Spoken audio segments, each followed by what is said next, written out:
Halo semuanya, pernah kepikiran nggak sih kalau sekolah itu bukan cuma tempat kita belajar rumus atau sejarah, tapi bisa jadi sebuah alat untuk memperjuangkan keadilan? Nah, hari ini kita bakal kupas tuntas ide yang luar biasa ini. Gimana caranya pendidikan bisa jadi motor penggerak untuk mengubah masyarakat jadi jauh lebih adil? Jadi ini dia pertanyaan besarnya. Gimana sih caranya pendidikan itu bisa benar-benar merobohkan tembok-tembok ketidaksetaraan sosial yang ada di sekitar kita? Ini bukan sekedar teori loh, tapi pertanyaan yang jawabannya bakal kita cari bareng-bareng. Untuk bisa menjawab itu, kita harus mulai dari dasarnya dulu. Yuk kita lihat hubungan yang paling fundamental antara pendidikan dan masyarakat. Soalnya, disinilah akar dari keadilan sosial itu pertama kali tumbuh. Oke, pertama-tama kita samain dulu pemahaman kita. Kalau kita ngomongin keadilan sosial, sebetulnya apa sih itu? Gampangnya gini, ini adalah sebuah kondisi di mana setiap orang tanpa terkecuali punya kesempatan yang sama. Kesempatan ekonomi, politik, dan sosial yang setara. Inilah tujuan akhirnya.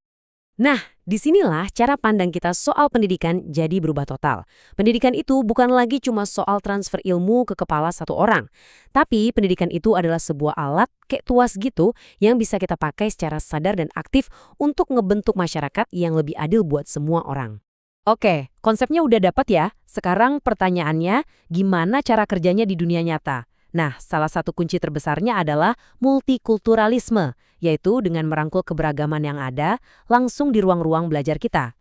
Coba deh kita lihat perbedaannya. Di satu sisi, ada pendidikan monokultural yang seringnya cuma fokus ke satu budaya yang dominan. Hasilnya, yang lain jadi ngeraha tersisih, dan tujuannya cuma biar semua jadi seragam. Nah, beda banget sama pendekatan multikultural. Pendekatan ini justru membuka semua jendela, merangkul berbagai sudut pandang, dan menghargai latar belakang setiap murid. Tujuannya pun jauh lebih keren, kesetaraan dan kemampuan berpikir kritis. Kutipan ini benar-benar merangkum semuanya. Jadi dalam pendekatan multikultural, keberagaman itu bukan lagi cuma hiasan atau tambahan. Keberagaman itu justru jadi intinya, jadi jantung dari proses belajar itu sendiri. Ini bukan soal perayaan budaya setahun sekali, tapi soal menjadikan perbedaan sebagai sumber ilmu yang utama. Sekarang kita pindah ke medan perjuangan keadilan sosial di era modern ini, dunia digital. Dan di sini ada satu tantangan raksasa yang harus kita hadapi, namanya kesenjangan digital. Jadi, apa sih sebenarnya kesenjangan digital itu? Coba bayangin ada sebuah jurang yang dalam banget yang misahin antara mereka yang gampang banget dapat akses internet dan komputer sama mereka yang susah banget. Nah, jurang itulah yang jadi penghalang nyata untuk dapat kesempatan yang sama di zaman sekarang. Skala masalah ini beneran nyata loh. Ada kelompok siswa yang punya akses digital penuh, lalu ada yang aksesnya terbatas, dan yang paling bikin khawatir, ada kelompok yang sama sekali terputus. Setiap jengkal dari jurang ini artinya ada kesempatan belajar yang hilang. Terus gimana caranya kita membangun jembatan di atas jurang ini? Jawabannya satu, inklusi digital. Tujuannya bukan cuma buat nutupin jaraknya, tapi juga memastikan setiap orang bisa nyebrang dan ikut serta sepenuhnya di dunia digital. Cara bangun jembatannya gimana? Ada 3 pilar penting nih. Pertama, setiap orang harus punya alatnya, perangkatnya. Kedua, harus ada jalan tol internet yang super cepat dan juga terjangkau. Dan pilar ketiga yang mungkin paling penting, kita semua harus punya skill buat menjelajahi dunia digital ini dengan cerdas dan kritis.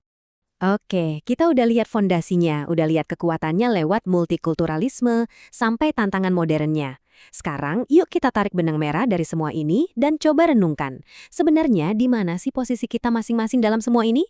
Jadi, apa aja poin-poin penting yang harus kita bawa pulang? 1. Pendidikan adalah alat kita yang paling ampuh untuk keadilan sosial. 2. Keadilan sejati itu cuma bisa ada kalau kita merangkul keberagaman.